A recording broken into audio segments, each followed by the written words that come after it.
The desert had a way of swallowing sound, swallowing hope, and swallowing men whole if they wandered long enough under its merciless sun.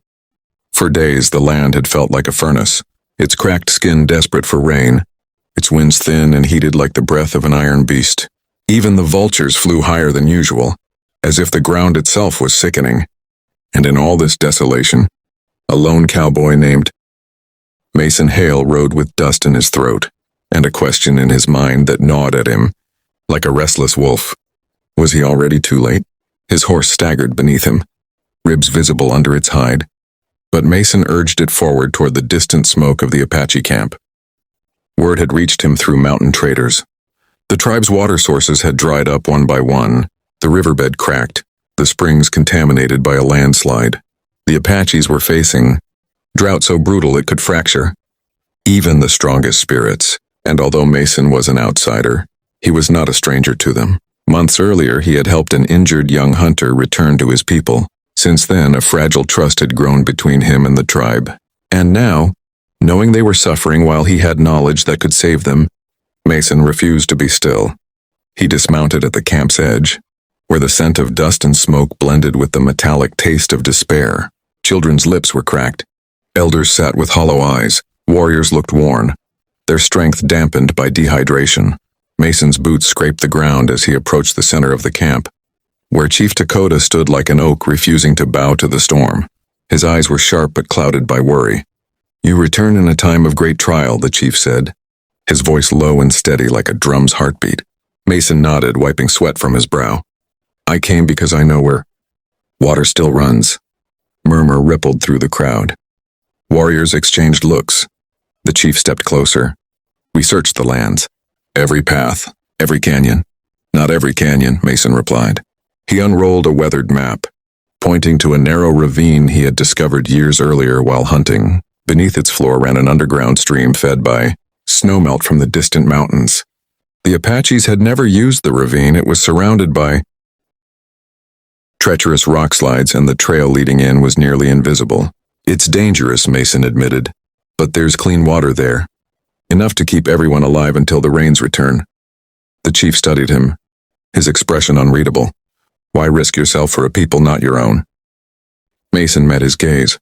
"Because thirst doesn't care about the lines drawn between us." Silence followed. The chief finally nodded. "Show us the way." Within an hour, a small group of scouts and warriors, led by Mason, rode out, their hopes fragile as pottery. The journey was brutal. Heat hammered them from above, dust stung their faces, and twice they thought they had lost the trail. Mason felt the weight of every step. If he was wrong, he would have led them to their deaths. But then the ravine opened before them, narrow, jagged, intimidating, and Mason's pulse raced. This is it. They descended carefully, dismounting where the path grew too narrow. The air cooled as they entered the ravine's shadow, the rock walls rising like giant jaws. For a moment, fear whispered through the group. What if the water had dried too? What if this was a fool's hope? Mason pressed on until he reached the place where he remembered, carving a mark into the stone long ago. His fingers trembled as he touched it. He knelt, brushing away sand from the ravine floor, revealing damp earth. One of the warriors gasped. Mason dug with his hands until the ground darkened, softened, and then, like a heartbeat beneath the soil, water surfaced, clear, cold, flowing, real. "By the spirits," one scout whispered.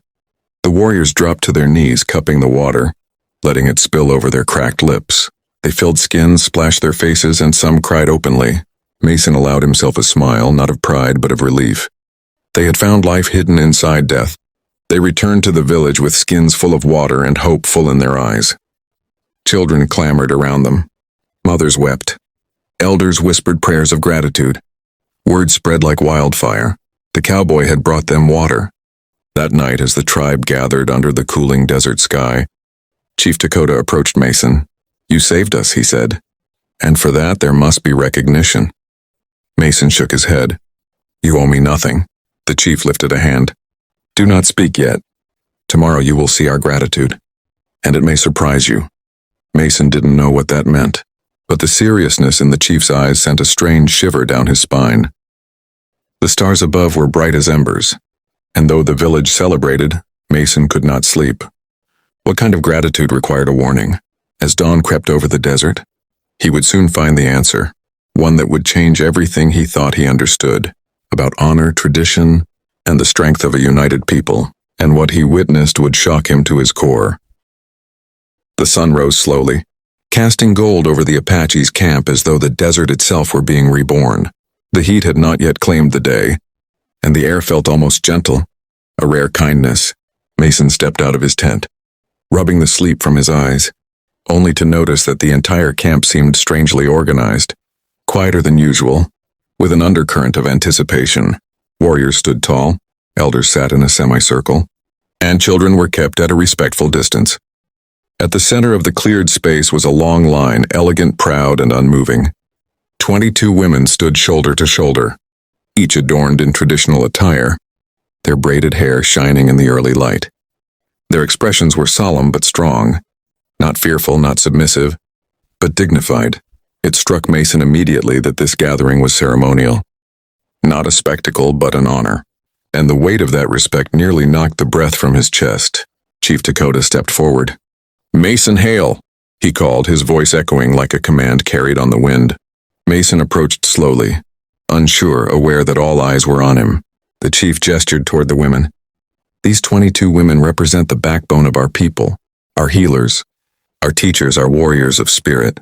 They stand here today lined not for offering, not for trade, not for anything that would diminish their worth." Mason let out the breath he hadn't realized he was holding. The chief continued.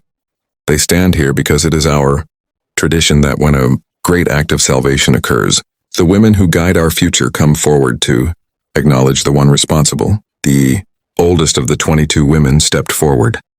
She lifted her chin and spoke in a steady voice.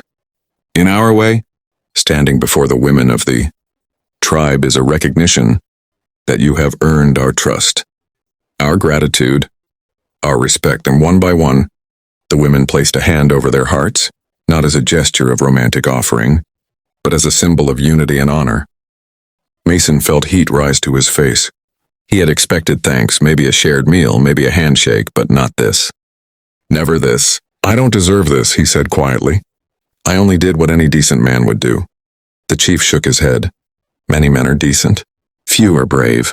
Fewer still act when they gain nothing from it." The ceremonial drum began, a slow, rhythmic heartbeat that resonated through the ground and into Mason's bones. The women parted, creating a pathway, and the chief gestured toward it. "Walk," he instructed. Mason hesitated, feeling the intensity of the moment. But then he took a step, then another. As he walked between them, the women gently touched his arm, his shoulder, his back, not pulling him, not claiming him, but blessing him, acknowledging him, thanking him. By the time he reached the end of the line, Mason's chest felt tight, overwhelmed with emotion. The chief joined him. "Your response," the chief said quietly, "is what determines whether you are a friend of our people or a brother." Mason swallowed hard. "I'm honored," he said honestly, his voice cracking. "More than I can say." The chief nodded. "Then accept this. You walk today not as a cowboy, but as one who carries our trust." The camp erupted in celebration. Drums, songs, laughter, the sound of renewed life. Children played again, elders smiled again, and the scent of food filled the air. Mason stood in the middle of it all, humbled. He realized then that water had saved their bodies, but trust had saved their spirit. As the sun set on a day of celebration, Mason sat with the chief by the fire. "Dakota," he said, "I never thought I'd find a family out here." The chief smiled. "Families are not always born. Sometimes they are chosen." Mason looked at the stars, brighter than he'd ever seen them. A sense of purpose washed over him. Not the purpose of a wandering cowboy, but of a man who had finally found where he belonged. And as the fire crackled and the night grew deeper, Mason knew this was not the end of his story, but the beginning of a far greater journey. Before the video ends, dear viewers, if this powerful journey touched your heart, if Mason's courage, the Apache's strength, and the bond formed in the desert inspired you, then make sure to subscribe to the channel. Your support helps keep stories like this alive, reminding us that humanity is strongest when we stand together. Stay tuned. Greater adventures await.